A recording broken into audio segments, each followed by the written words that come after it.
तर नमस्कार मंडळी, हे पहा बनीची आणि आरूची मजा. ते पहा ते कसं खेळतोय. वरती वरती वरती फेक, वरती फेक बाई. तेव्हा लय वेळचा बनी आणि हे पहा लागला पळायला. लांब फेकताय, लांब फेक. फेकला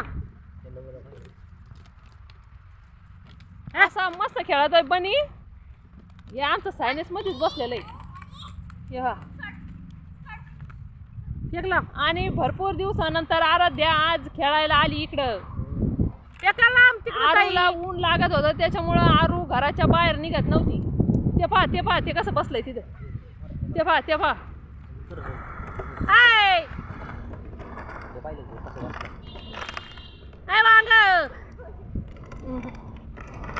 पाहिलं का. ते पहा आणि आभाळ इतकं आलंय ना का बास. पाऊस लय गरजेचा आहे. पाऊस कधी पडतोय काय माहिती, कारण की दादांनी नवीन लागवड केलेली आहे. उतरलाय बी बाई ऊस. त्याचे कोंब आलेत वरती, पण नेमकं पाऊस नाही आणि बोरला एवढं पाणी जरा ह्या उन्हामुळं कमी मारतंय ना, त्याच्यामुळं सुकू राहिलाय ऊस. तर मी तुम्हाला थोड्या वेळाने ते ऊस कसा उतरलाय ते दाखवते. हे पहा हे बनीची मजा. बनी काय बनी खेळतच राहील. बनी ये बा बनीची मजा. बनी बनी ना तेव्हा तेव्हा तेव्हा नुसता उड्या मारितोय देव. असं कधी कधी आभळ असं वाटतंय आत्ता पडत पाऊसी, पण आभळ आलेलं पाऊस काय पडत नाही. हे पहा त्याचं सूर्य काय भारी दिसतंय मावळताना. त्याच्यामुळं ना तुम्हाला मी दादांनी लावलेला ऊस दाखवते. पाणी पाणी पाहिजे त्याला, पण पाणी काय पाऊस पडाना, त्याच्यामुळं दादाला आलंय टेन्शन. पाणी कमी पडलंय बोरला पण. हा यो मोठाला ऊस आहे यो. बनी बनी यो बनी एक माग लागला का एका माणसाच्या एकाच माणसाच्या बनी माग लागत. ये बाय यो बारीक ऊस इतका छान उतरलाय, पण त्याला आता पावसाची कमी झाली आणि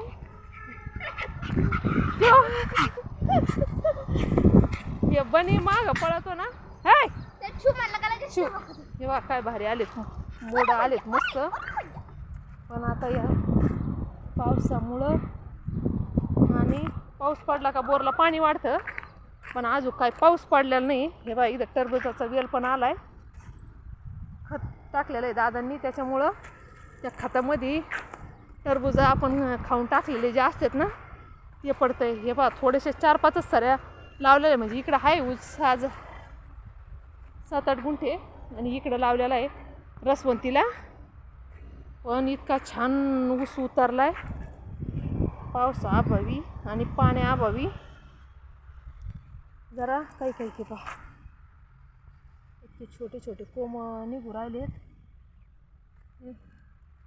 मस्त उतरलाय, आणि आता पाण्यामुळं तो जरा सुकू राहिलाय. असे दिसते ते कोंब असे भारी वाटतात ना. आणि हा जो मोठा ऊस आहे ना तो या असा दिसतो.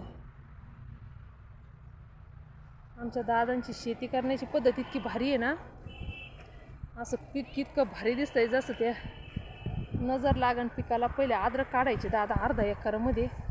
एकदा दादांना अर्धा एकरामध्ये 1.5 ते 2 लाखाची अद्रक झालेली आहे. हे पहा ऊस काय भारी आलेला आहे. पण आता अद्रक लावत नाही, क्षेत्र कमी आहे, त्याच्यामुळं ऊस आणि कांदाच काढीत आहेत दादा. तर ते पहा आराध्या तिथं उभं राहिली त्या खडीच्या गांजावर धिंगाणा घालते 2 जण. आज काय शनिवार हाफ्टे होता त्यांना शाळा, आता शाळा भरल्यात. नारळाचे झाडं एकदम मस्त आलेली आहेत. काय आपली जशी परिस्थिती सगळ्यांची, सगळ्यांनाच पावसाची गरज आहे, पण पाऊस कधी पडतोय काय माहिती. असं झालं. कोणाला भुकतो इथं आर्यन खेळत आहे, ते भुकतो आर्यनला. लगेच उड्याच मारित अंगावर. काय गरज पडाय टाकला आता इथं बनी बांधून. हे पहा सगळे बसलेत. मावशी कामावून आले आत्ताच. आम्ही गेलो होतो नेवाशाला. नेवाशाहून आमच्या ह्या मॅडमचं काम केलं आणि दादांनी काढला बैलगाड्यातून. तर आता बसलेत, चाललोय घरी. तर भेटूया आपण पुढच्या ब्लॉगमध्ये. धन्यवाद.